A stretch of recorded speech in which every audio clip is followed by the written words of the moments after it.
ఇవాళ డే 14 అండి. మార్నింగ్ లేసి యాజ్ యూజువల్‌గా 2 లీటర్స్ వార్మ్ వాటర్, బూది గుమ్మడికాయ, బీట్రూట్, క్యారెట్ జ్యూస్. బ్రేక్‌ఫాస్ట్‌లోకి నాకు ఫ్రూట్స్ ప్లేట్ విత్ నట్స్ చెప్పారు. సో, అదే తీసుకున్నాను. లంచ్‌లోకి 150 grams paneer with lots of vegetables. So, కుక్కర్‌లో ఇలాగా carrot, green peas, sweet corn తీసుకొని మునిగేంత వరకు వాటర్ పోసి ఒక 2 విజిల్స్ రానిచ్చాను. ఇలాగ చిన్న మిక్సీ జార్‌లో పుట్నాల పప్పు, నువ్వులు, వెల్లుల్లిపాయి, ఎండుమిరపకాయలేసి ఒక పౌడర్ చేశాను. ఆ తర్వాత ఒక ప్యాన్‌లోకి కోకోనట్ ఆయిల్ తీసుకొని క్యాప్సికమ్ యాడ్ చేసి కొంచెం ఫ్రై అయ్యాక కుక్కర్‌లో ఉడికించిన వెజిటేబుల్స్ కూడా యాడ్ చేసి పన్నీర్ హోమ్ మేడ్‌దండి, మీరు ఏదైనా వేసుకోవచ్చు.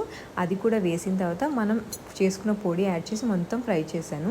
సాల్ట్ లైట్‌గా వేసామన్నట్టుగా వేయాలి. నేను యూస్ చేసిన salt Tata pink Himalayan salt. Evening మా అత్తయ్య గారు వస్తున్నారని ఎయిర్పోర్ట్కి వెళ్ళాం పికప్ చేయడానికి. సో, దారిలో ఇలాగా నేను మూరి మిక్చర్ తిన్నాను ఈవినింగ్ స్నాక్స్ బదులు. నైట్ అయితే ఇలా కొంచెం గ్రేప్స్, ఒక బనానా తీసుకున్నాను. ఇది వీక్ 2, వీక్ 1 డైట్ చార్ట్ అండి. ఇంకా ఎవరైనా చూడని వాళ్ళు చూసేయండి. ఏదైనా డౌట్స్ ఉంటే కమెంట్ సెక్షన్‌లో